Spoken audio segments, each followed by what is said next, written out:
questions, feel free to chime in. Same thing with anybody viewing online. Feel free to post any questions in the Q&A section, and I'll be monitoring that as we go along. Do I need to stay on camera or?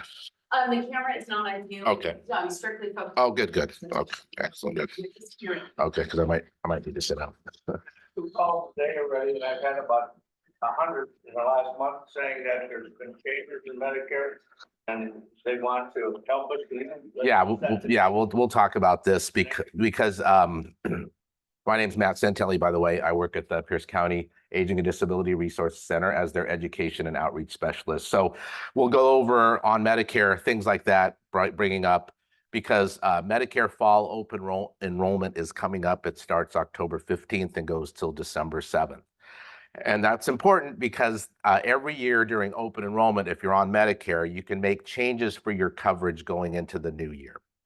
And coverage changes you can make are on Medicare Part C, also known as Medicare Advantage, and then Medicare Part D, which is your prescription coverage. So on Medicare, you're guaranteed issue making changes on those. And guaranteed issue means that regardless of your health circumstances, they can't deny you to make a change. Even end-stage renal disease is covered, Alzheimer's disease, heart disease, all those things. The world of Medicare supplements is different, so we're not going to talk about those yet. But your Medicare information is provided to private companies to market their services and programs to you, including their Advantage plans and their D plans. So Humana, Aetna, United Healthcare, these might be familiar names to you. Some of these are for-profit, some of these are non-profit. They have your information because Medicare Advantage and Medicare Part D are kind of a public-private partnership where you basically hand your Medicare benefit to them to manage it. So the best way to give an example of that is group health, also known as Kaiser now. So my in-laws were with Group Health Kaiser through my father-in-law's work insurance. And then when they retired, they wanted to stay with Kaiser. So they joined the Kaiser Medicare Advantage plan, meaning that Kaiser manages their benefits, their claims, their provider network, all those things. So that's a pretty big deal because that restricts the choices you have on Medicare, but it also provides you some additional benefits. And we will talk a little bit more about that. So feel free to raise your hand with questions, okay? We're going to talk today about benefits related to Medicare and Medicare open enrollment. Benefit availability, that is determined by a physician. And then the choices you make during Medicare open enrollment will determine what benefits are going to happen as well. Original Medicare is limited to medical benefits, but if you jump on an Advantage plan, you can add things like dental and vision and transportation and health club memberships and all these different things. So don't feel bad if you're confused about why you're getting all this marketing material this time of year, because it is confusing. So the good news is that your Medicare and You booklets should be coming out soon for 2025. It looks like you have the 24 version. Those should be coming out the next few weeks into October. And it looks like this, but it'll have the date of 2025 on it. You automatically get this mailed to you if you're on Medicare. And it's a pretty good booklet in terms of explaining things to you about your benefit. Yes.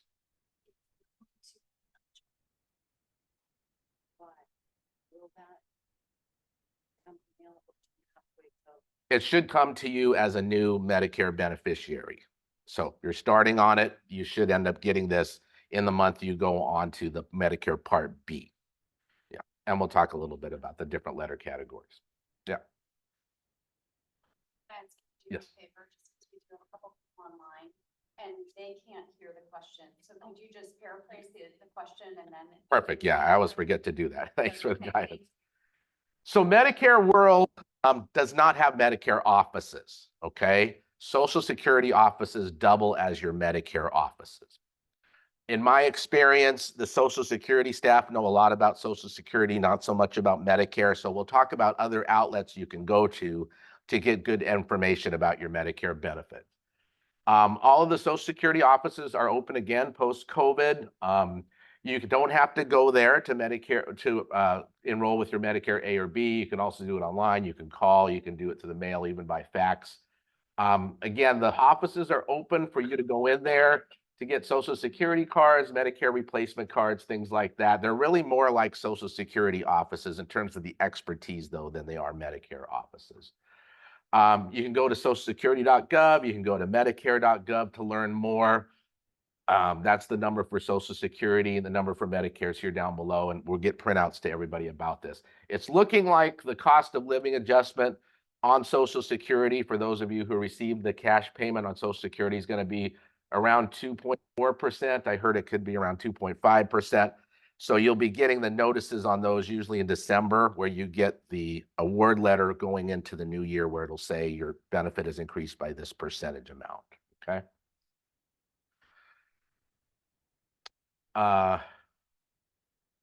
That's kind of obscuring. Can you close that, Jen? Okay. Matt Lowry. Okay, we'll do the best we can. So Medicare is health coverage, oh, there it went, linked to your lifetime earned income or the earned income of your spouse. So when you were actively working or your spouse was actively working, there was a payroll deduction coming out to fund Medicare as well as Social Security. Most people who have active work history for themselves or their spouse can claim Medicare at age 65. So it gets confusing for folks because Social Security has a range of claiming years. You can claim as early as 62. You can wait as early as age 70. I think I was born in 1965. I think my full Social claiming year is like 66 years and 8 months or something like that. But for now, Medicare is your age 65. That's when you can claim it, okay? Other people, though, younger than 65 can go on to Medicare if they've been approved for a Social Security disability payment for 24 months. So 24 months of cash payment on disability, and then you're qualified for Medicare. And then there's some specific diagnoses that qualify you sooner, like ALS, which is Lou Gehrig's disease, end-stage renal disease on dialysis. You get immediate Medicare coverage if you've paid into the system for those diagnoses. So don't get too confused on that. Most people age 65 is when they're going to claim based upon their work history or their spouse's work history. You're first declared eligible by Social Security because they look at your work history or that of your spouse. So they're the ones who first say, okay, in the month of your birthday, when you turn 65, you're going to be eligible because you paid into the system or your spouse paid into the system. And then you get your card, which is a red, white, and blue card. It has your name on it. It has effective dates of coverage for A and B and an ID number on there for medical billing. That used to be a Social Security number. It's not anymore due to worries about identity theft and things like that. But it's a Medicare red, white, and blue card, paper card. It's pretty flimsy, so a lot of people plastic coat them. Officially, you're not supposed to do that, but it's used very often for doctors' offices and stuff. So however you can keep it kind of up to date and current, I'd advise you to do that. More basic information. Talked about the handbook coming out. It's very valuable. You'll want to use it. It has a lot of good information about original Medicare, what a Medicare Advantage plan does, what a D plan does, what a supplement plan does. Plus, it has information about preventive benefits, and we'll talk about those as well. So let's go through the letter categories because everybody's always confused about what the letter categories mean with Medicare. So Part A, that's going to cover anything that happens inside a hospital or into a skilled nursing facility. Typically, the nursing facility benefit will pay at 100% for your care, only usually for the first 20 days, though, and then you start to incur a daily copay. So has anyone had someone in a skilled nursing facility recently? The reason typically they're going to tell you or your family member you're going to be here for 20 days is because they don't want to have to bill you the copay. So most cases, broken hip, whatever the case might be, they're going to say, we're going to get you back home in 20 days, okay? Or less in some cases. There could be deductible and copay costs for Part A services. There's no premium cost for most people. The deductible last year was $1,632. So if you were to go into a hospital for an injury or illness, $1,632 of your bill is your responsibility. We always encourage people, though, to look into financial aid programs for local hospital networks, Multicare, Franciscan, Virginia Mason, Providence, whoever the case it might be. Medicare B covers anything outside the hospital.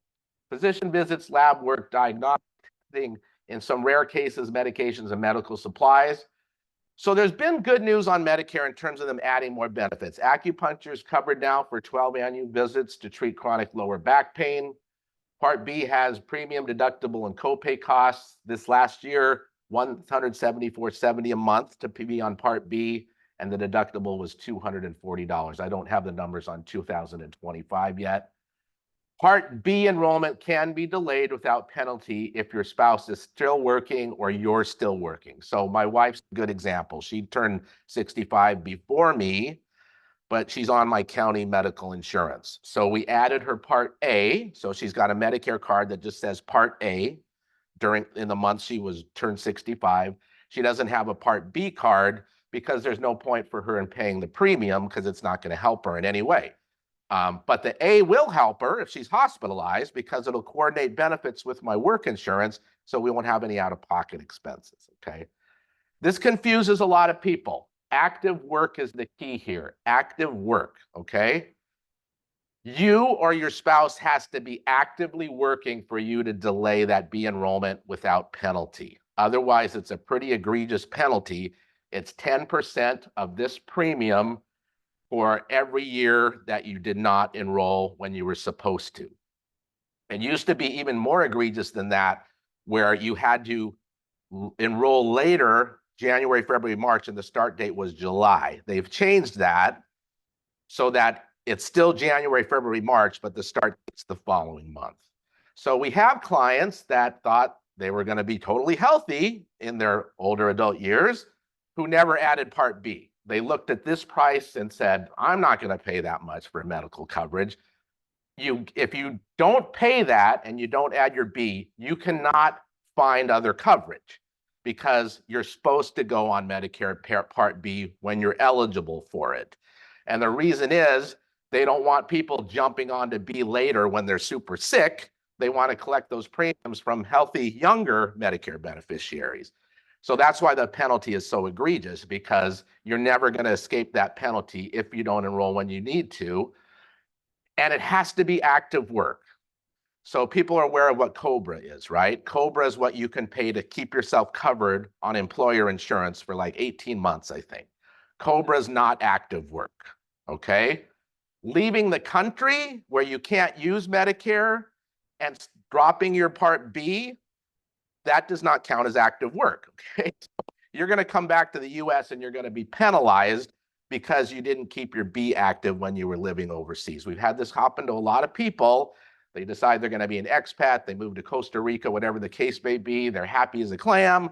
I can see the doctor for $10. What a deal. But then they get really sick and they got to come back to the US. And they may have kept their A in place and they can get hospitalized. But what if they need cancer treatment? They don't have any coverage then. And you can't just say, Medicare, cover me. They're going to say, you got to wait. And then it's a big problem, okay? So keep this in mind. It's always active work that avoids that penalty for you. Active work, okay? Any questions on that? Active work, like is it X number of hours a week, or is there any definition? It has to be earned income where there's coverage for medical as part of that earned income for yourself as or your spouse. So it could even be half-time as long as there's creditable coverage that they're counting as coverage that you had, which is why you didn't take the Part B. Yeah. So my wife right now, she's just, cruising along, enjoying being at home, retiring, whatever, on Part A. She's not on Part B because she's got coverage through me. But if I were to stop working, then she's going to have a period where she can jump on B without any penalty.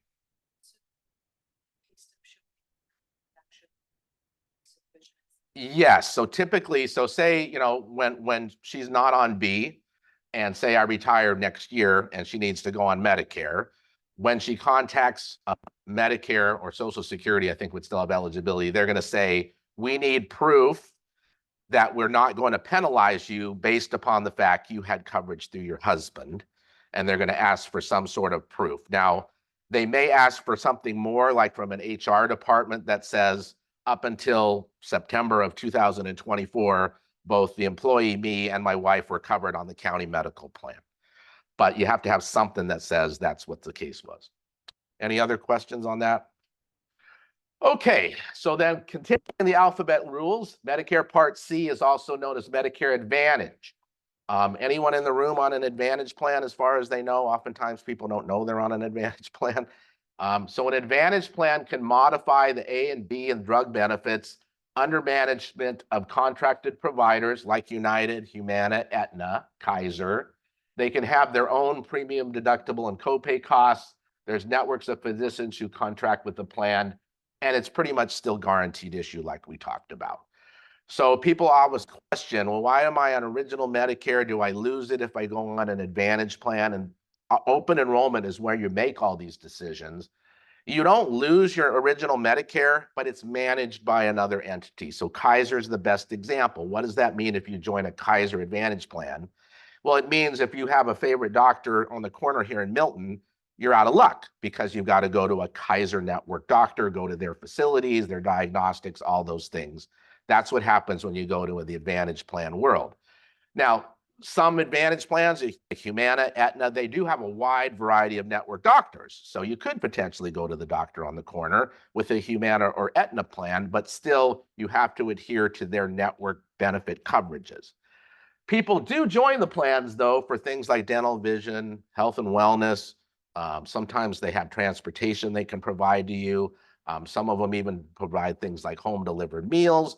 Some of them provide like a pharmacy payment card where you can go to the pharmacy and pay for things like over-the-counter vitamins and other equipment you might need. So that's why people join the Advantage plans. And like I said, they're going to market to you because they've got your name. They don't know anything about you, but they're marketing to you, hoping you'll jump on their plan. Okay, so they're not looking out for you. They're just trying to make you their customer, right? So always keep that in mind.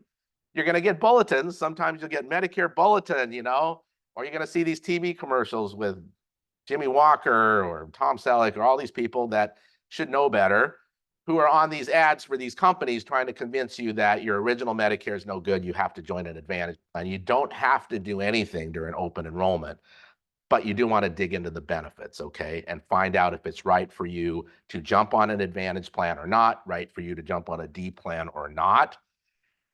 And again, don't feel bad if it's confusing. I work at the county. I feel very lucky. We have great commercial insurance. We don't pay a lot for it, but we have two choices each year, Regents or Kaiser. That's it. You go into the Medicare world, you can stay with original Medicare. You can add among 30 different Advantage plans. You could add among 60 different D plans, or you could do none of that and add an original Medicare with a supplement. It's very complex, okay? So if you're confused by all these terms I'm throwing about, don't feel bad. You should be confused because most people do not understand it, okay? And rightfully so, okay? Well, the problem really is that back in 2006, when they decided to open up the original Medicare benefit, they decided to make it a public-private partnership, like I said. So all these private companies, whether they're for-profit, nonprofit, are playing in the Medicare world. And that's what made it so confusing, because as they realized there was money in it for them to do these things, more and more companies joined the circus, you know. So they're getting paid for you to enroll and hand off from the federal government the management of your Medicare benefit. So the federal government feels this is a deal for them. So they pay these companies to enroll you, okay? So a lot of these agents that are out there get paid when they enroll you. The company gets paid, and then the agents get paid as well. So it's all salesmanship, okay? Again, they're not looking out for you necessarily. They just want you to be their customer, okay? Medicare Part D is the prescription coverage benefit of Medicare. Some of D plans are rolled into Advantage plans, and a lot of them are competing on price. So they're competing with you to offer you the best deal at the lowest price in terms of the premium and throw in all these extra benefits as a goodie. It's great that Medicare Part D is there. I worked in the day prior to 2006 where seniors were constantly calling us. There was no drug benefit on Medicare, especially people on insulin. You know, people got seriously ill because they couldn't pay for their insulin. So it's great that it's there. It's unnecessarily complex, though. A reminder, regardless of all these situations on Medicare, it does not pay for long-term care. Medicare A pays for you to go to the hospital, to go to skilled nursing for a limited time, and will pay for some home health. simply to rehabilitate you from the illness or injury that you suffered that put you in the hospital, okay? So people call us again and say, well, I've got a home benefit. What do you mean my mom or dad doesn't get a caregiver under Medicare? Home health is rehabilitation. Long-term care caregivers is a different animal. That's where we'll talk about in the Medicaid presentation, but Medicare itself does not pay for long-term care. You can't live in a skilled nursing facility and have Medicare pay for it. They're going to pay for the first 20 days and say you got to go home. They're not going to pay for you to go to assisted living. They're not going to pay you to go to adult family home. They're not going to pay for someone to come into your home every day and get you dressed, showered, toileted, whatever the case. Medicare does not pay for that. Okay, the handbook.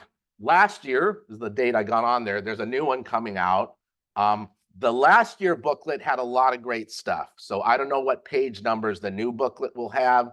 This year's booklet of 24, great information comparing all these things we're talking about.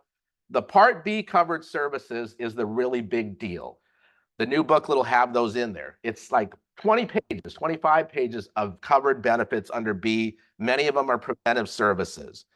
Cancer screenings, colorectal screenings, cardiac screenings, alcohol abuse screenings. All these things are in there, but they're based on your age and your medical history. So this is where you want to have a conversation with your doctor every year and say, okay, I'm 65, I'm 70, this is my family history, cancer, cardiac, whatever the case might be. What screenings am I eligible for? I see in the booklet I can get these things. I want you to do these things to make sure I don't have colon cancer, breast cancer, heart disease, whatever the case might be. So you kind of have to push with the doctor to make use of those preventive benefits. Have you been through something similar? Okay, great. So this is where they need to know. They need to know medical histories, close degree relatives, mom, dad, brothers, sisters, all those things to kind of understand what your risk factors might be. So my dad had colon cancer. I get colonoscopies on a 5-year schedule.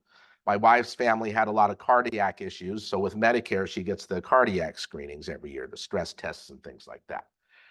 The other good news on that, if we jump down, we talked about acupuncture, but since last year, 23, all of the CDC recommended vaccines are covered by Medicare at 100%, nothing out of pocket.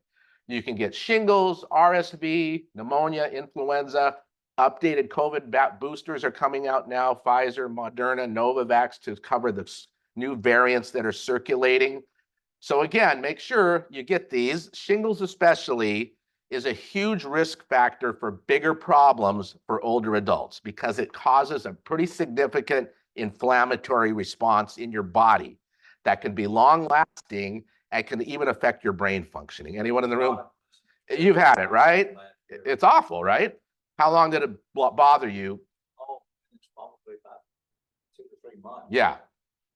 And some people say they have residual tingling, nerve pain sensation, and there's correlates with shingles as an older adult and onset of dementia and other kind of problems. So the shingles vaccine, it's a 2-dose one. I was stupid enough to get it myself. The day before I had to do the Hilltop Street Fair in Tacoma a couple years back. That street fair goes from 11 in the morning to 7 at night. And it just totally blew me away because I was flat on my back, tired. It felt like I was walking through mud. And I'm like, how am I going to be there all day long? Fortunately, the guy in the booth next to me said, if you doze off in your chair, I'll wake you up, because it was exhausting. That might have just been my reaction, but shingles, pneumonia, I hear from people, both COVID too. Give yourself that next day to make sure there's no side effects that kind of knock you down, okay? But get the vaccines. The shingles vaccine, the pneumonia vaccines, these are really powerful, strong vaccines that are known as sanitary vaccines, meaning if you get them, the likelihood of you getting the illness is very, very low. Unlike influenza, the flu shot, it's always kind of a 50-50 proposition, but those ones are worth getting, okay? Okay, so back to open enrollment. Starting October 15 to December 7, you can make changes to your coverage for the new year. You don't have to make changes if you're happy with your current coverage. The plan will renew automatically, but you're going to get a benefit summary notice and a booklet here pretty soon if you're with Kaiser, Humana, Aetna, telling you what the benefit's going to look like in the new year, what the premium's going to be, the deductibles, the copays, what is the doctor network going to look like? Is your pharmacy preferred still or non-network? What additional benefits might be available, dental, vision, hearing, transportation, all those things. Right now, in 2024, there were 21 prescription plans to choose from. 25 we don't know yet. There were at least 135 Advantage plans to choose from statewide, including 68, I think we had in Pierce County. So again, this is why it gets really confusing, because you have a lot of choices you can make. And it's not as simple as saying, well, I've got this choice and that choice. It's lots and lots of choices, okay? It's very hard to do comparisons. If you go on to Medicare.gov, you can do a comparison among Advantage plans, but it's basically a three-way comparison. So you got to narrow it down to your three choices, okay? And you don't want to just think premium deductible copay costs. You want to think very carefully about that doctor's network, because you might have a cardiologist, you're seeing an oncologist, a digestive specialist. You want to make sure the people you see are in that network. That's a big deal, okay? Yes. By Apple Health. Yeah, so people, and this goes into the Medicaid world, people that are on Medicare and on Medicaid are privileged to get on these Apple Health Medicare Connect plans. They're typically for people low income and low resources.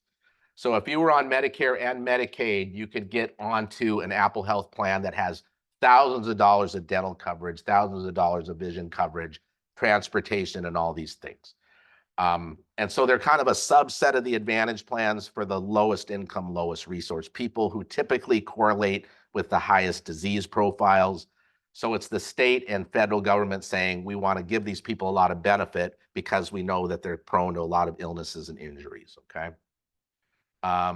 There's a change enrollment period that goes through March. So if you join an Advantage plan during open enrollment, you can change out of it all the way to the end of March. You can't change to another Advantage plan. You can just drop that plan and add a prescription plan if you choose. Most of the Advantage plans have health and drug coverage, but remember that plan, that Medicare Advantage company then is managing your benefit. You're going to get claims, explanation of benefits, authorizations are all going to come through Kaiser, for example. It's not going to come from original Medicare anymore. So you're basically handing not only the network, you're handing over the decision-making to them to make decisions on your behalf for medical coverage and things like that. But they can offer additional benefits, which is reason a lot of people join them. And the trend is obviously towards more people having Advantage plans, fewer people having original Medicare, because Medicare Advantage plans in the last year were covering 31 million in beneficiaries, which is 52% of all Medicare beneficiaries. Yes.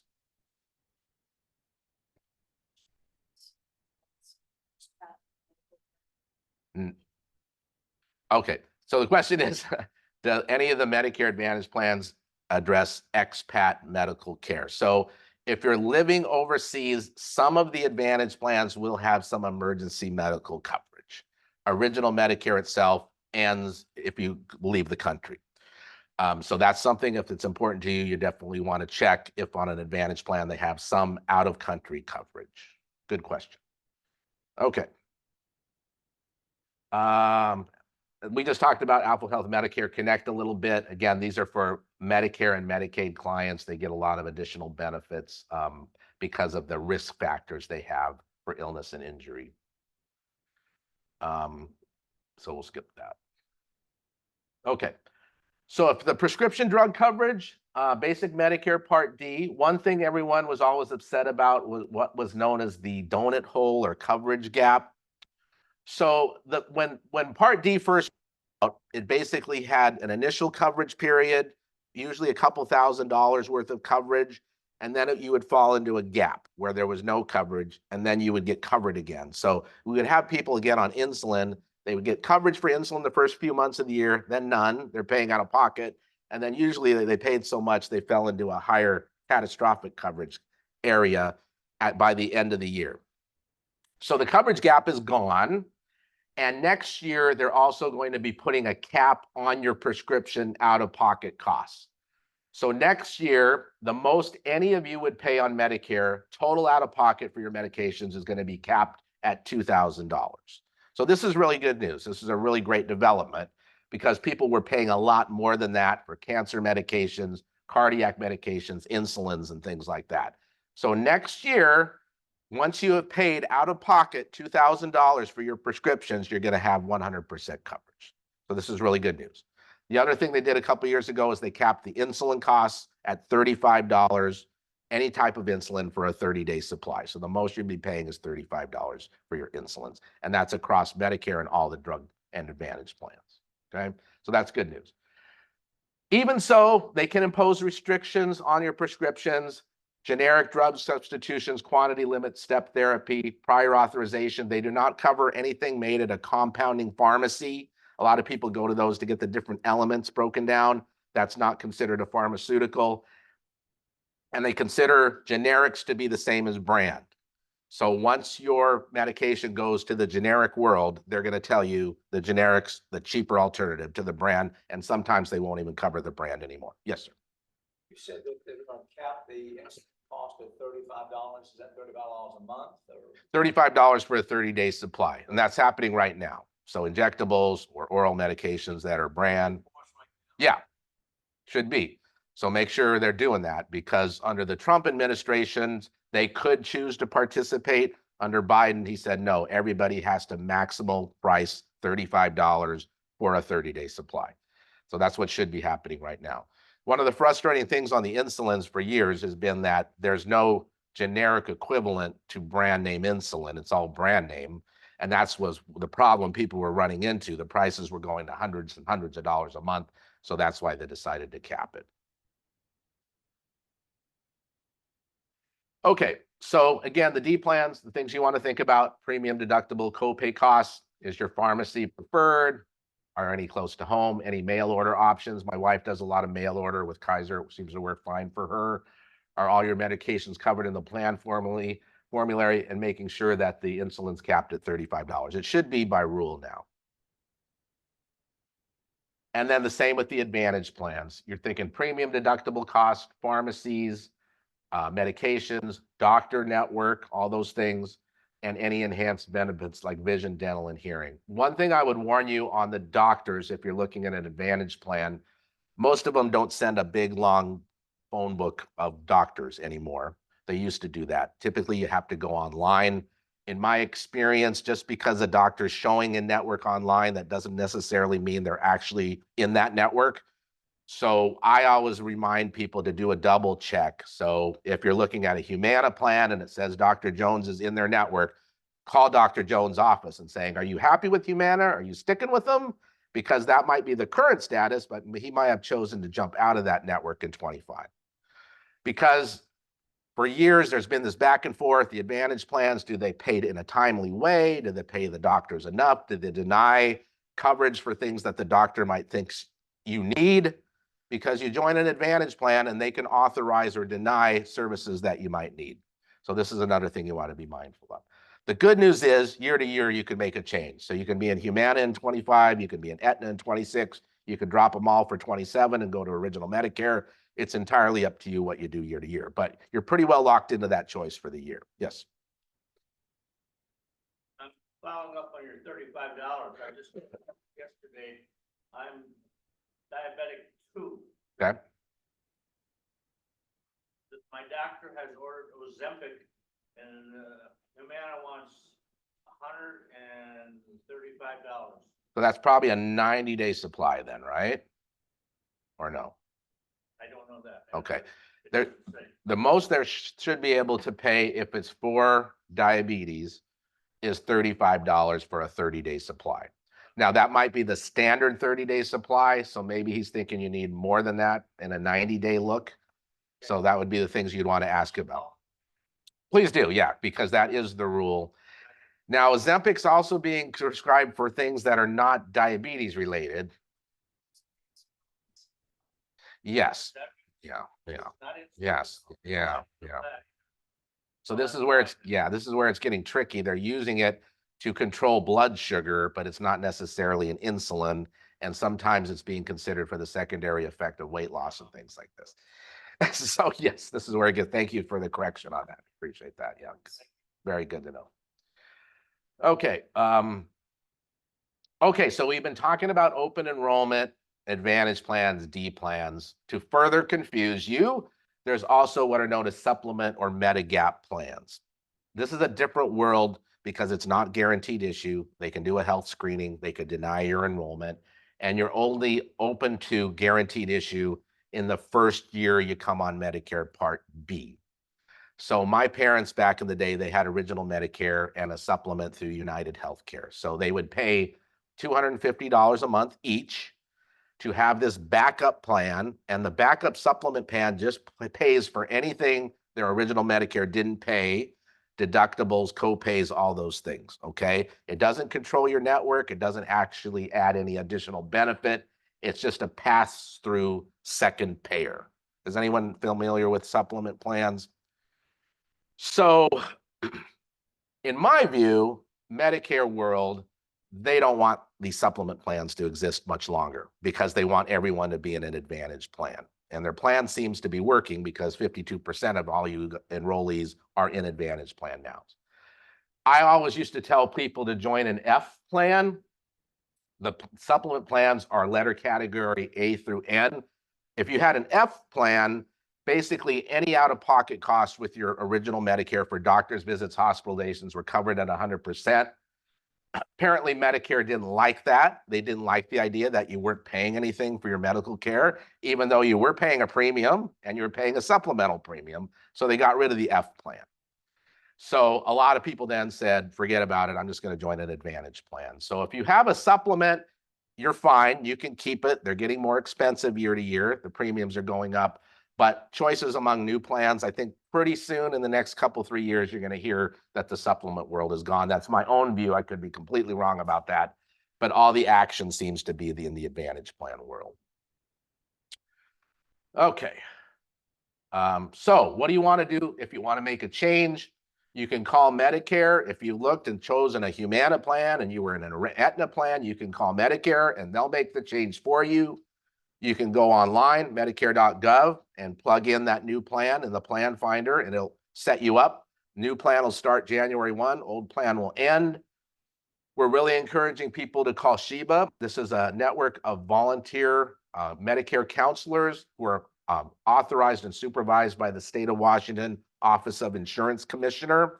Their local outlet in Pierce County is at Sound Outreach in Tacoma. They'll do most of this remotely, but they will do some comparison shopping for you and give you the choices you can make.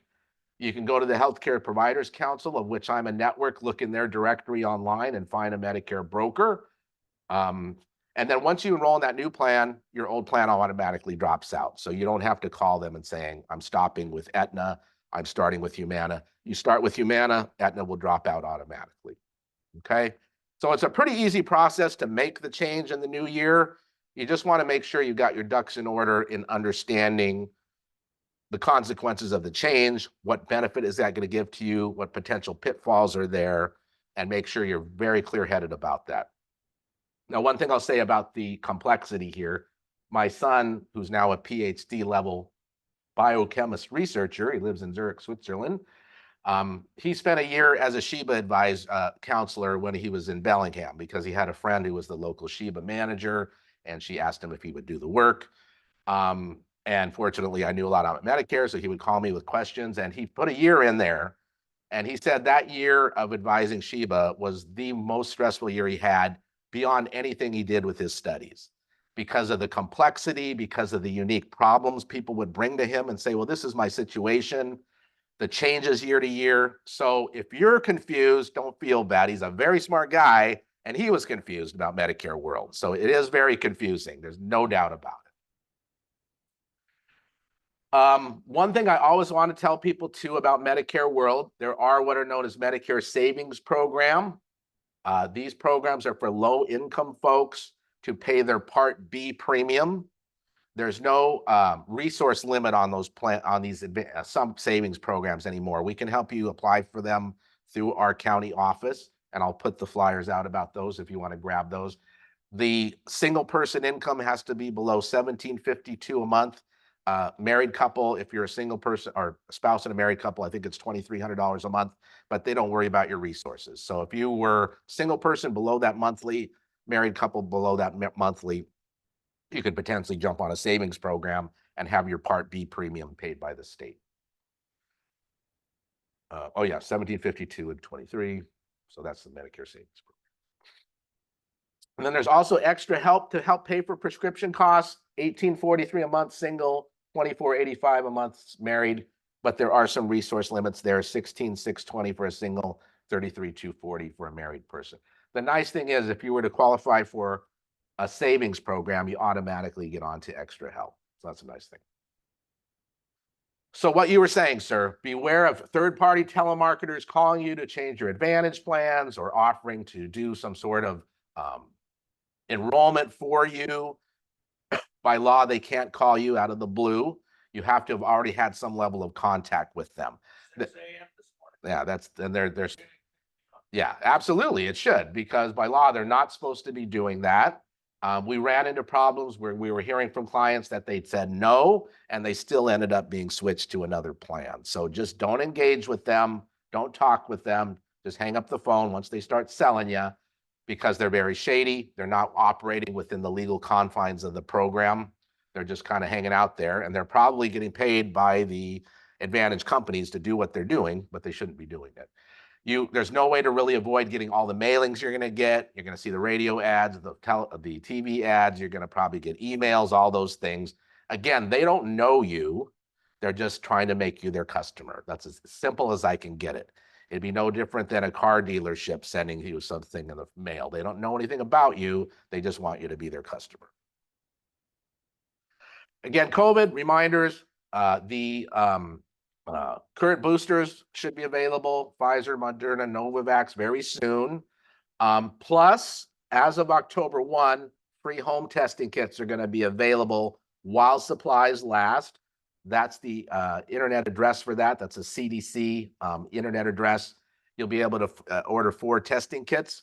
And remember, test or treat is the key now. They want you to test, and then you actually can be treated with a medication known as Paxlovid. 5 days worth, you take 3 pills in the morning, 3 in the evening, and it cleanses your body of the COVID virus. But you got to start within the first couple of days of feeling the symptoms. That's why they want you to have a home testing kit. My wife and I got sick at the same time a couple of years ago with COVID. She got much sicker than I. She's a type 1 diabetic, and oxygen level was dropping. So called the doctor. He prescribed the Paxlovid. Neighbor went and picked it up for her. 3 pills in the morning, 3 pills at night for 5 days. By the 6th day, she was testing negative. So for her, it really turned her around. So keep that in mind. You don't just have to sit at home and worry. If you're an older adult, have other risk factors, you can get this Paxlovid medication. WACARES is another thing we're hearing about scams. The WACARES is the Long-Term Care Trust Act for active workers. They're getting money taken out of their checks to pay for their long-term care later in life. We've been hearing that they've been calling, criminals have been calling seniors and saying, well, you can buy into WACARES too. You can't. You have to be actively working. You don't do anything. It just comes out of your paycheck. Another scam that's happening right now.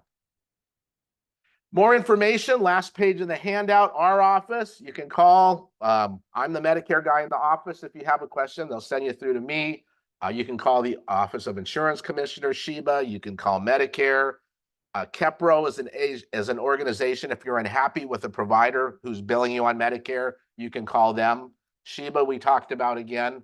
They're a great resource for understanding open enrollment and then Social Security. And that is that presentation. So that's a lot of information. Questions?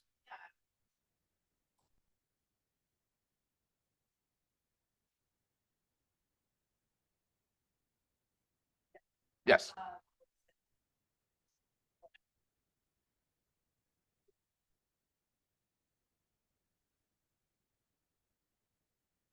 Absolutely, they can, and potentially it would reduce their premium. Oh, I'm sorry. So the question is about Medicare Savings Program. Is it a positive impact if someone's on an Advantage plan? Yes, because it would limit the portion of the Advantage premium, if there is one, based upon how much is drug coverage. It would limit it or eliminate that. Plus, any prescription costs would drop down to a minimal level as well, where the person's paying, I think, $5 for a brand, $3 for a generic. So yes, it would be very advantageous. And here is the handout about that you can take home with you. And it's got the Part B preventive services list on the back. So make sure you make use of that and talk to your doctors about that. in experience, the doctors won't necessarily go through those preventative benefits with you. You've got to bring up that conversation to get that to happen. So you can go to WashingtonConnection.org. I think I have WashingtonConnection.org. You can do that to apply for the savings program or call our office. We can help you with it. The Washington Connection online application is very simple. It would take you maybe 5 minutes to fill it out. Yeah, great question. Okay, so that is Medicare world. I don't know if we're on schedule or not. Anybody know what time it is? Okay. Does anyone feel they need to take a bathroom break or anything like that? You guys doing okay? Okay. Okay, so the Medicaid world, and the reason I break these presentations in two is because to switch back from me saying, okay, Medicare does this, Medicaid does that, people get confused. So which does what? So that's why I do that clean break. We talked about Medicare, now we're talking about Medicaid, okay? We're in an election season. You hear about things like Medicare for all. It's going to pay for everything. Well, we just went through Medicare. Does it pay for everything? No. So, and again, I'm not making a political statement. I'm just saying you have to be careful what you hear in the media, because what they're really talking about is Medicaid for all, because Medicaid does pay for everything. But the journalists don't understand that, nor do the politicians, okay? So be very careful, because I read news articles and the person's talking about Medicare when no, they're really talking about Medicaid. And other times I'll read it and they're talking about Medicaid, and no, if they really understood this, they'd understand they're talking about Medicare. So just be very careful, especially in these election seasons, what terms you're hearing. Medicare is federally based. It's based on your participation or your spouse's active work payments that you made over a lifetime to fund that system. The federal government manages it. Medicaid is a joint federal and state funded program.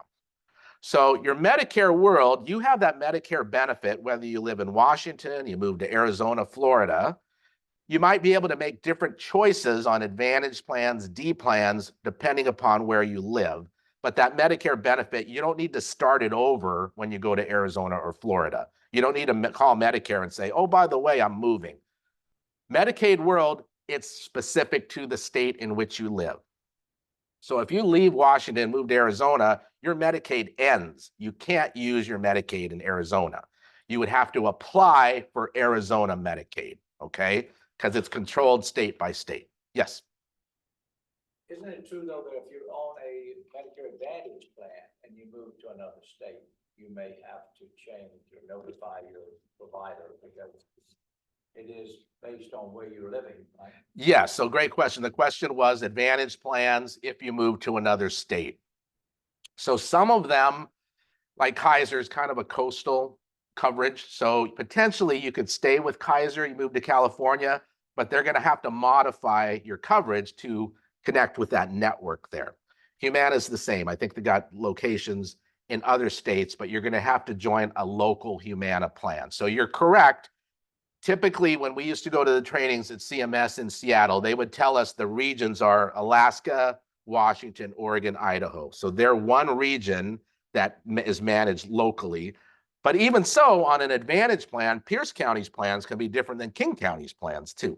So you're right. You have to make sure when you leave the state, if you have an Advantage plan, that you immediately talk to your Advantage plan. Do you have some similar connection in the state of Arizona that I can just easily hop on to? And they may say no, in which case you're going to have to contact Medicare to add that other plan. Your basic eligibility stays the same, though. You still have your Medicare coverage. But yes, you have to tailor your plan to where you're living. Medicaid world, you leave Washington, it's over.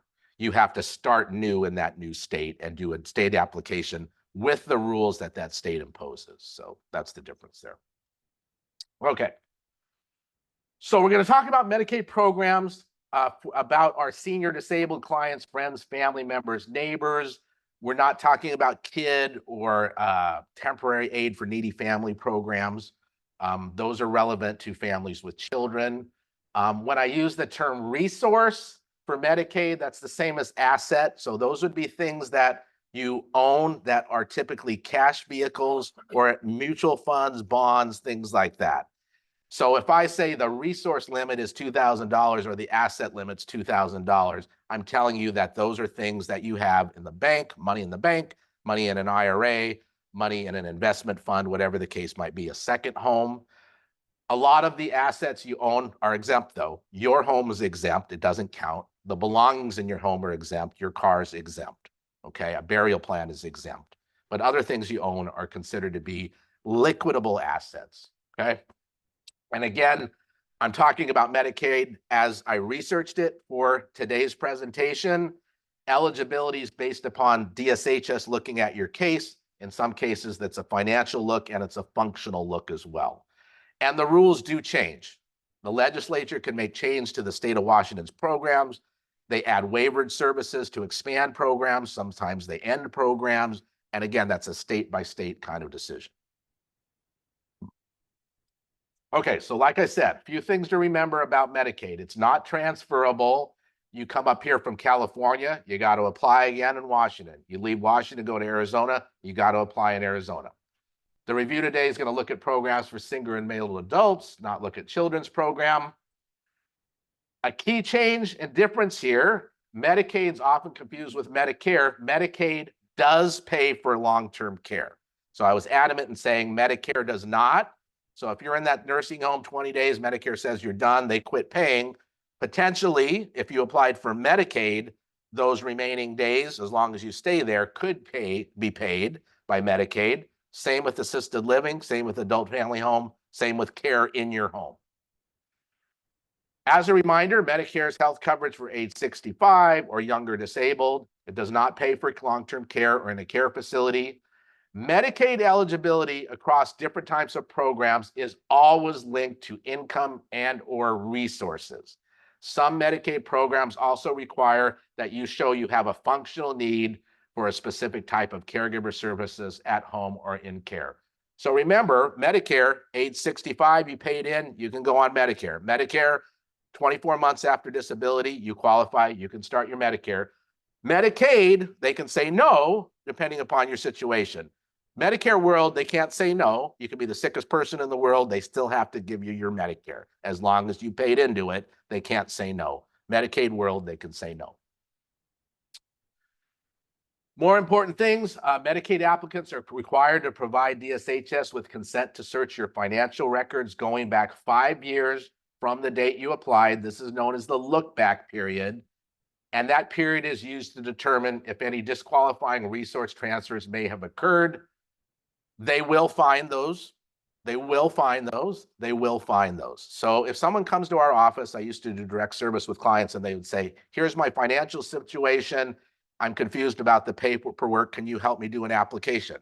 So I'd say, sure. So income, resources, boom, boom, boom. Application's done. We send it in.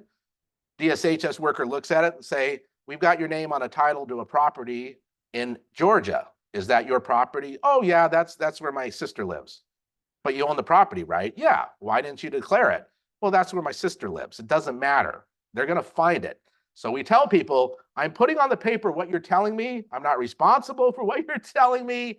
You better be honest because they will find those things. And so the 5-year look back period is the state of Washington making sure that you don't own resources or assets that make you ineligible and making sure that you did not transfer assets or resources to make yourself eligible.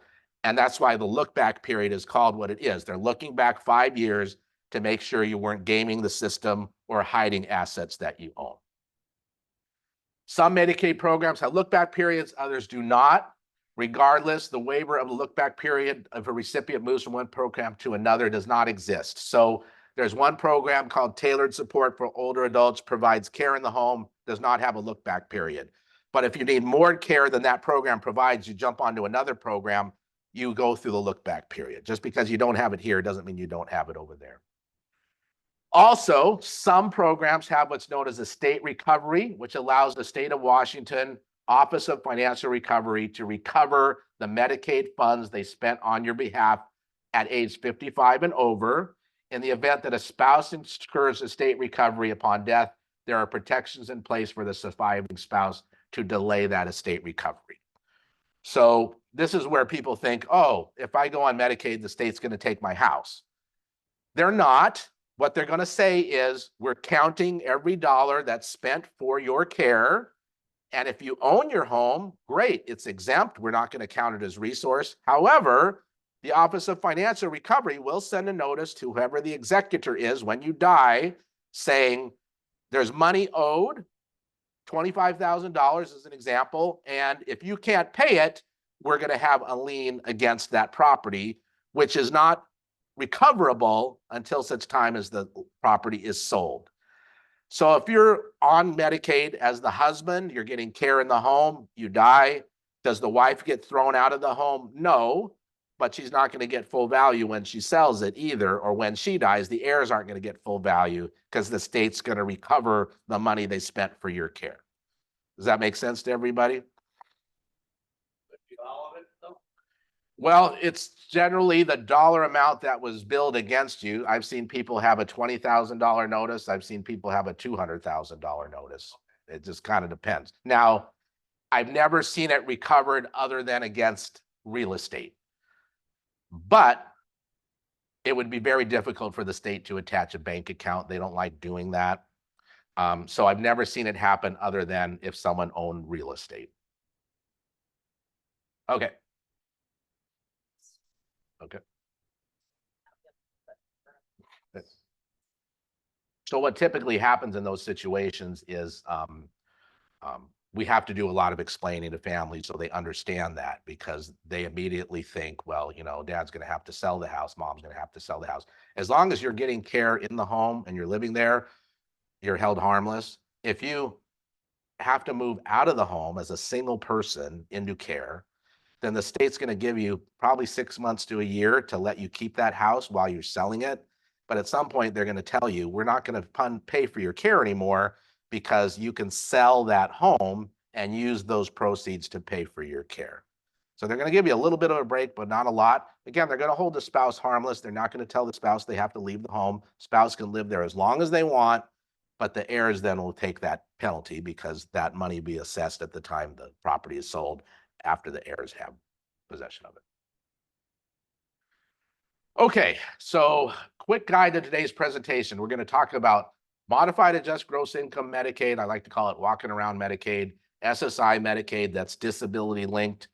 Medicare and Medicaid clients, we talked about those a little bit, also known as dual eligible. And Medicaid programs linked to your need for long-term care, home, or in a care facility. This all comes out of the Affordable Care Act during the Obama administration. When you heard about Medicaid expansion, it was a big controversy. Some states did Medicaid expansion, some did not. What did it mean?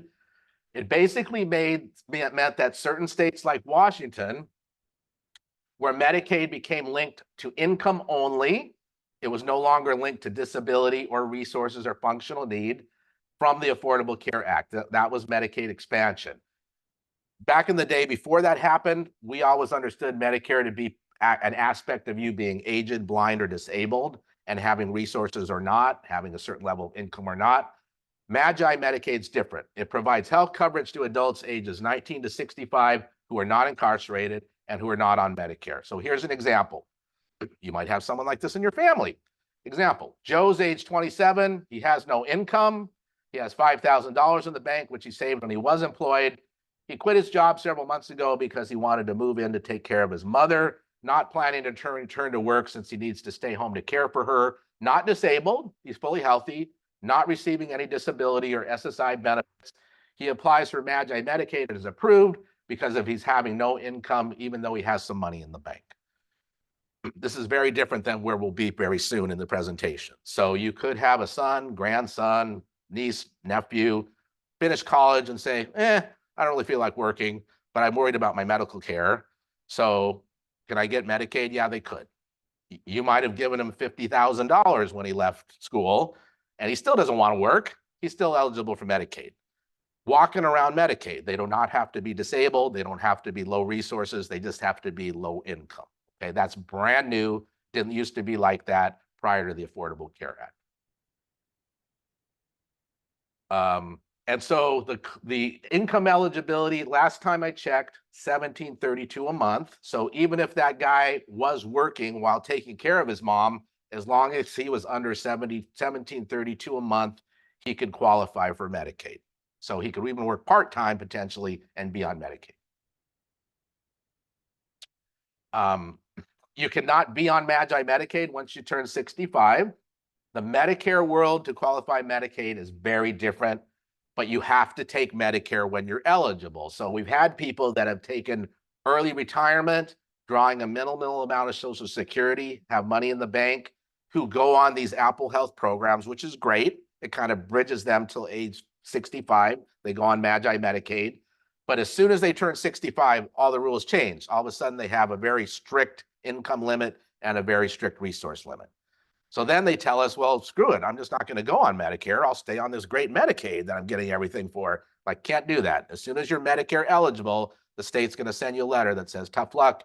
You loved your Medicaid, but you're not on it anymore. You're on Medicare, and you have to reapply for a very different standard for your Medicaid.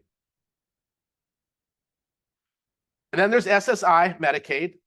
So this is another one that gets confused by a lot of people. In fact, I met with a financial planner, and he was asking me if I looked into SSI for my wife. I'm like, no, she's on Social Security retirement. Well, she might be SSI. No, she's not. You know what you're talking about. So even otherwise well-educated people who should know better don't understand this program either. So SSI is a program for people aged, blind, and disabled, not eligible to receive Social Security or disability because they did not have enough earned income to qualify. Maximum SSI payment, because it's a cash program, is $943 a month, single person, $1,415 a month, married couple, resource limit $2,000 and $3,000. This is a person that Social Security has deemed unable to work in any capacity. So this might be someone in your family, fresh out of college, was stricken by schizophrenia, or had a heart attack, or was mountain climbing and fell down and now they're paralyzed. They didn't have enough years behind them to pay for Social Security, so they go on SSI. But they have to have very low resources, and it's a very minimal amount of money, $943 a month. So we have a lot of these clients that talk to us and say, what can I do? Well, they qualify for medical. They'll probably qualify for basic food, a couple $100 a month. But good luck trying to find housing for them at $943 a month. There's no possibility of finding housing for them. So a lot of people in homeless encampments are probably on SSI, ill, injured, whatever the case might be, but disabled, and they just can't find housing because there's no housing for $943 a month. And then there are folks that get on Medicaid, and we'll talk a little bit about that, and are on Medicare, dual eligibles. They get enhanced benefits like we talked about because they're at high risk for certain illnesses and injuries. These folks are on traditional Medicaid, not Magi Medicaid. They do have the 5-year look-back period. There is a state recovery. In the Medicare, Medicaid world, if you have both, Medicare always gets billed first, and then Medicaid gets billed second. And eligibility is the same as the SSI eligibility. So if you were to come to me and say, hey, Matt, I want you to get me on Medicaid, I'm on Medicare, I'm retired. Well, I would say you have to have very low income, $943 a month for single, $1,828 a month married. You have to have very low resources. And then we're going to do the look back period too. We have people that do qualify. Hopefully they're living in their own home, whatever the case might be. But at the same time, they have to have very little resources and for both single person and married. And then we have some people on what are known as the spend down program. We're not going to get into that. It's very confusing. But in a lot of the programs, you can qualify for Medicaid, even if you have higher income, depending upon your situation. And we'll talk about that in a second here. Okay. So now we're in the long-term care world of Medicaid. Remember, we said Medicare doesn't pay for it. How does Medicaid pay for it? So one such program is COPES, which stands for Community Options Program Entry System. Doesn't mean a whole lot. It's basically long-term care in the home. So if you told me, I want to continue living at home, I'm of sound mind, I can make my own decisions, but I need someone to help me safely get into the shower every week, and I need someone to help me get dressed every morning, whatever the case might be, we would look into the COPES program. It provides in-home care for senior and disabled adults. The care hours could vary depending upon the need, and we could have a licensed agency provide the care, or a family member can provide the care and get paid for it as long as they're not the spouse. This program has higher income limits because of that functional need. $2,829 for a single person, The married couple standard changes depending upon housing costs. $2,000 resource limit single, but the married resource limit jumps to 68,301. And actually you combine the two, so it's actually 70,301. If they're higher than 28.29 a month, they can still participate in the program. They just have to pay a dollar for dollar overage to qualify. And it does have a state recovery and look back period as well. So when people come to us saying they need care at home, we first think of the COPES program. If they're income eligible and they're resource eligible, not a lot of people are going to be single person eligible, although we have a couple thousand on the program. Many more are married couple eligible because it's typically the husband's had an illness or injury, the wife's trying to take care of him, and now she needs someone to help out and come in because the resource limit is higher. And again, that doesn't include the home, belongings in the home, and a car, burial plan, those things. Another program that provides care in the home, which is officially Medicaid but has different rules, is the TSOA program. That's tailored support for older adults for 55 and over. Higher income limit, $30.72 a month. There's really no married limit because that's just the limit. So if it's a single person with that income, or it's a husband or wife or a married couple, it's still that same income level. You either qualify or you don't. You can't go over. Much higher resource limits though. 71,394 for a single, 139,695 for a married couple, but it's limited on the hours. COPES hours could go as high as 160 hours a month of care. This one's limited to 20 hours a month of care. There's no additional medical comes with it. The nice thing is though, there's no estate recovery, no look back period. A family member can be paid to provide the hours. So this is what is known as a waivered program. The federal government gave the state of Washington a waiver to develop this program. And in my experience, we did it is because we would have COPES or nothing if people came to us. Now we had this other option for people to give them some support at home. In many cases, 20 hours a month isn't a lot in terms of what their needs are, but it does allow them to qualify for higher income limits, resource limits. And a lot of people hate the idea of the estate recovery. They don't like the look back period because they might have gifted money to a family member who needed it. Their home might be the only asset to provide to their heirs. So it allows people to qualify for this program to get a little bit of care for higher income and resources and not worry about those other provisions. What if you needed to go facility? What are the rules then? Well, the resource limits for single and married are the same as COPES. A little bit different, I guess. For a single person, if you were to go into care, the cost of care depends on the monthly payment rate as established by the state social worker care assessment. That monthly payment rate is the amount that Medicaid will pay to an assisted living or an adult family home to have you live there. The monthly payment rate for these Medicaid funded clients is usually lower than the facility's private pay rate.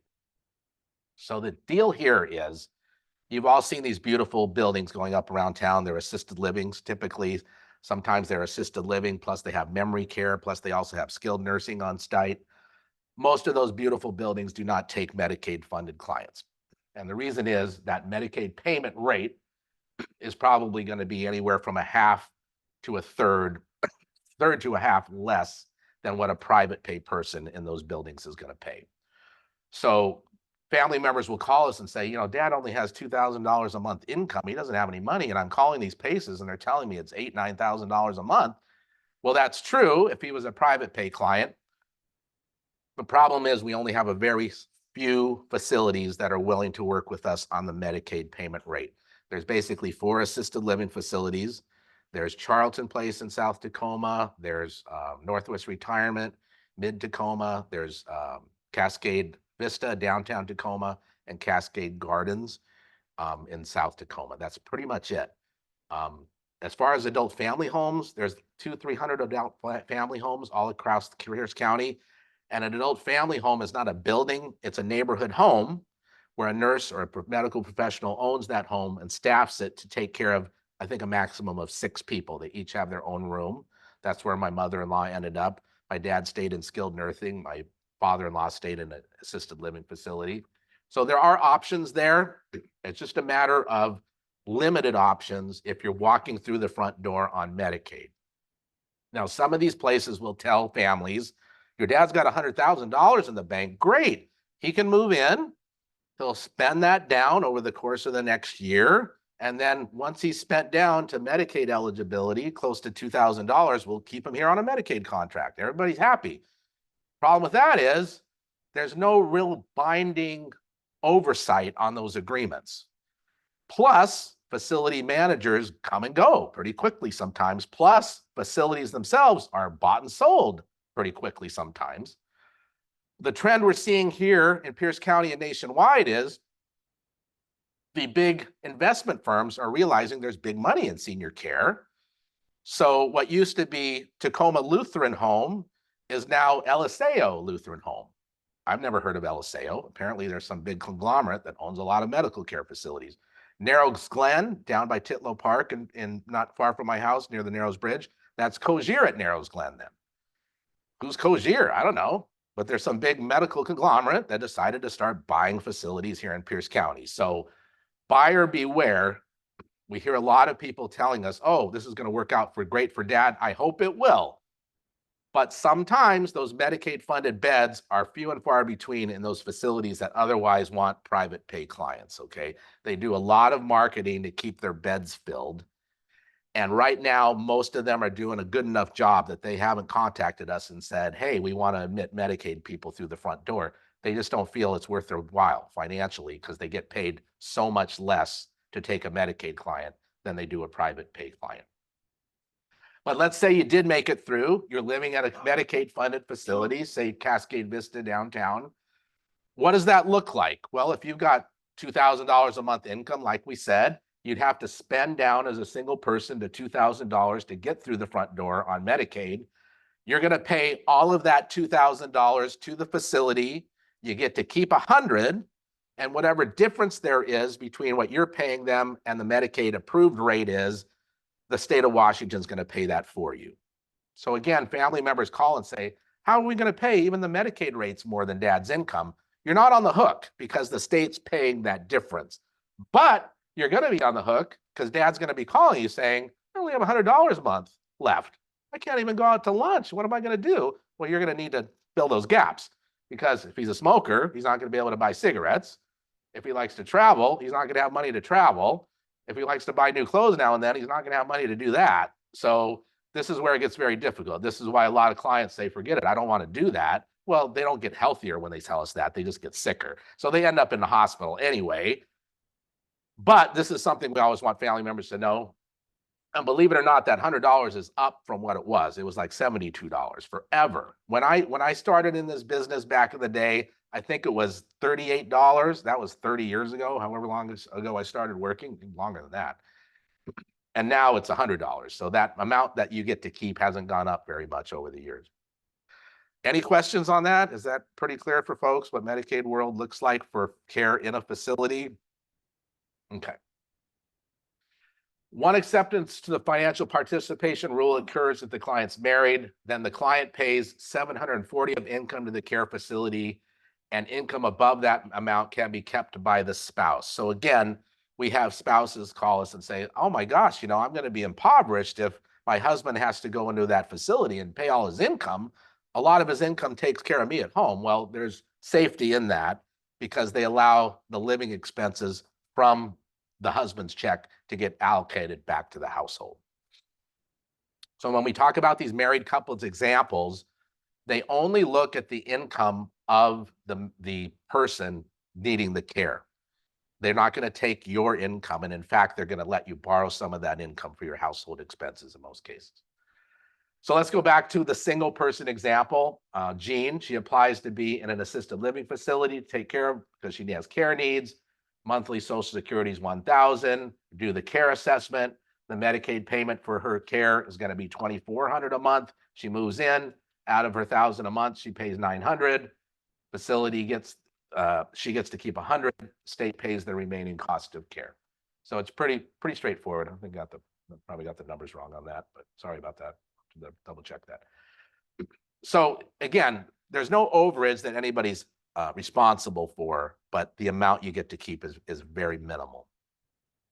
What about if a person needs to go into skilled nursing? The rule is a little bit different there because in most cases, the skilled nursing cost, even on the Medicaid rate, is going to be higher than that person's monthly income. So basically, again, the person's going to pay what they can, the state's going to pay the remainder, and they'll get to keep $100. That's basically how it's going to work.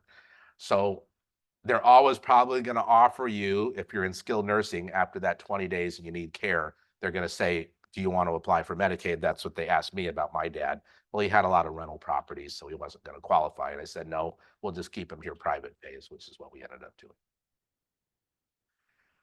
Now, for all of these examples, in-home care, assisted living, adult family home, skilled nursing, the state of Washington, if they're going to fund the care, one of their designated staff has to do a functional assessment called a care assessment to determine what your level of care need is. They may say you don't need one. They say you might say you do need another. And they're going to determine the monthly payment rate as well. Whether they think you need a lot of care in that facility or less care. The look back period will apply. The state recovery will apply. If you're in that skilled nursing facility for the first 6 months you're there on Medicaid, if you say you want to return home and the doctor says there's some likelihood of you returning home, they'll let you keep some money to maintain the home in terms of mortgage, rent, household expenses, things like that. And then the other example I talked about earlier, if you're doing okay, all of a sudden you fall, break a hit, you can't return home under any circumstances, they're going to let you keep that home while you're on Medicaid in the facility, but they're going to tell you, you've got to sell that home. If no one's living in it, in terms of a spouse or a disabled adult child, they're going to tell you you have to sell that home. So conceivably, you could be on Medicaid in a facility for a few months, sell your home, then you're back off Medicaid, and you're having to spend those proceeds down for your care. Had a woman like that, moved in the care facility on Medicaid, sold the home, lived another 5 years in the adult family home, private pay, spent the $300 and some thousand from selling the home, and she's going to be back on Medicaid. She was on it, went off it when she sold the home, money in the bank, had to spend that down. Now she's going to be back on it again. Let's see. And in terms of the dollars amounts, it's expensive. Assisted living, $4,000 or $5,000 a month just for the basics. Memory care, probably $8,000, $9,000 a month in assisted living. Adult family home, my mother-in-law was total care at the end of her life. That was, I think, $10,000 a month. My dad in skilled nursing was $11,000 a month for a private room. That was a few years ago, much higher than that now. So these are very expensive propositions when you're talking about facility care. In-home care, paying for an agency, $40 an hour, probably, to get a quality agency, maybe more than that, if they have to do toileting, hands-on showering, things like that. It is very expensive. So Medicaid will pay for it at some point, but if you have assets, you got to think about now how you're going to plan for that long-term care planning. We always recommend, if you're doing long-term care planning, to talk to an elder law attorney who understands the Medicaid world and can talk to you about possible strategies where you can legally maintain certain assets while you're getting care under Medicaid. Okay, lots of information, WashingtonLawHelp.org. I encourage you to go on that website. There's information about all these programs, explanation about them. There's legal documents on there you can print out for powers of attorney, for financial and healthcare, living wills. It's a really nice website, a lot of great information. Medicare world, we talked about that, Social Security, MAGI, Medicaid, where you apply, Medicaid spend down, all the others, visit at WashingtonConnection.org. You can apply for any of those programs. We also have what's known as the Family Caregiver Support Program. That's a relief program for husband and wife caregivers or adult children caring for an aging parent. That's not a Medicaid program. It has no resource or asset limit, strictly based on income. So if your mom or dad's at $4,500 a month income, they would pay nothing for this program, 24 hours of relief care a month, even if they have money in the bank. So that's the Family Caregiver Support Program. We didn't go over that. I do have the kiosk cards for that. Just call us. We always recommend, if you're thinking about care in the home, in a care facility, trying to figure out Medicare rules versus Medicaid, just call us and we'll step through it for you. Don't expect you to remember the rules on the income, resources, different programs. Just give us a call. Okay, questions? Yes. That right now. Great. One, my father, she broke her hips, Okay. and so that benefits from that. But now my father's point where he's needing more assistance than she does. Okay. Do we, how do we, with that, because I believe we can only be one. Yeah, you could either be on family caregiver or one of the COPES Medicaid programs or the tailored support for older adult program. You can add private pay to any of those programs if the family's funding that. But yeah, you can't be on duplicate programs running side by sides. Get an assessment or a social worker for my father. Sure, sure. Yeah. So the question is, how do we determine if the family's on that, you think they are on the family caregiver support program? Okay, so they should have given you a county case manager name. Okay, great. So that would be the starting point. Talk to them about your thoughts about more care being needed for dad and how they can go about helping you to apply and look into the other programs, because that would be the person who could actually do all that work for you. Yeah. I've better structured my question Okay. because I wasn't getting, I think we were going down a different path. Okay. Than the path of what so I've got to figure out how to ask the question. Because on that program, if mom has been more of a caregiver for dad, we'll have mom listed as the client because that's the person we're giving the family caregiver support to. So we would have to start a separate file for dad and then see what additional program services we might get him eligible for. Yeah, yeah, yeah, yeah. It's either mom or dad. So I don't think I asked. them. Yeah, yeah, because on the other programs, if he's COPES eligible, TSOA wouldn't really help much because it'd be even fewer hours than family caregivers providing. But if we go the COPES route, then he would be the client and we would be applying based upon only his income and that married couple resource limit. So potentially then we could get a lot more care hours in there, potentially with the same agency, but just more hours. But we would have to get started with an application in his name and go down that route. Exactly. Have an application or assessment for my father. Yeah, exactly. Yeah. I'll Yeah. present. Yeah. Yeah. It does get confusing because back in the day, the care receiving spouse was the one who the file was open under, but now it's open under the caregiving spouse. But under that other program, it would go back to him being the applicant. So yeah, you asked the right question. Very good. Yeah, because he was considered her It- caregiver. Yeah. Yeah, exactly. So you were identified as the caregiver right now? Mom was? My husband was Okay. But I think now because he can no longer take care of her, I think I've now. You're okay. Exactly. Okay. Yeah. Yeah. So it goes back to the other programs identify the person needing more help as the client. Yeah, that's where you would start. Fresh. Good question, though. It does get confusing. Yeah, very good. Yes, do you have a question in the back?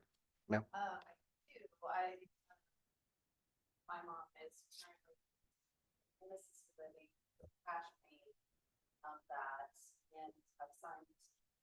I'll go back and look at the contract. Okay. Like, set down. Okay.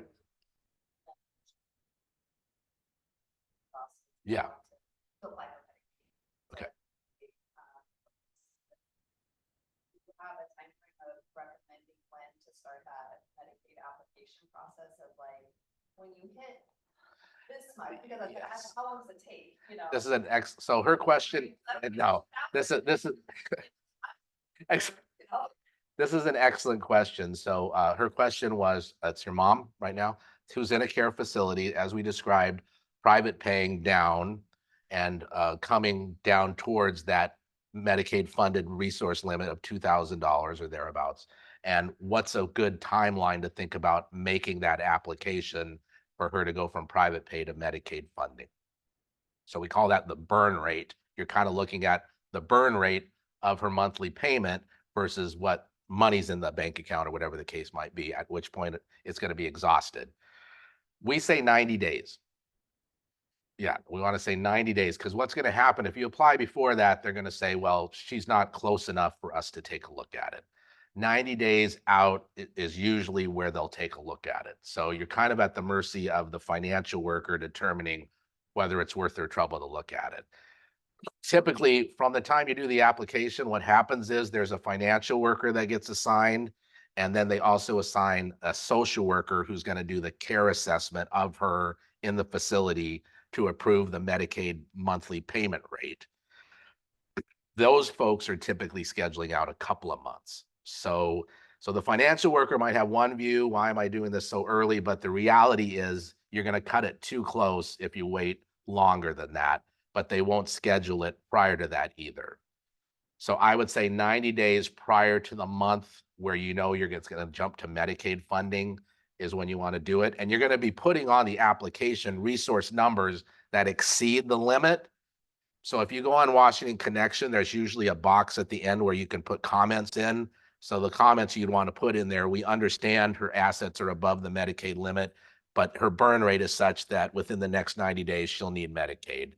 And then you'll get a letter from that financial worker saying, we got the application, here's who's assigned to it. Call them immediately at their phone number and say, I understand you're going to look at that app. It's going to look like it's over resources, but we understand too, we need to get that burn rate in place with Medicaid at the back end to make sure there's not a gap in her payment care. Yeah.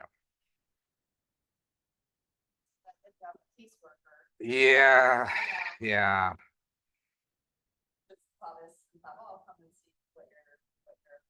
No, it's a great question. It comes up a lot, and just our practical experience of it is that it's just going to sit there if you try to apply earlier, or it's going to be rejected altogether. So generally the standard when we've done them is we advise 90 days out is when you want to do the application. Connection.org. Yeah. You don't have to create an account on there. It may say, do you want to create an account? Just say no. You should be able to page down and just hit the next and get started. Otherwise, call us and we can send you a paper application if need be.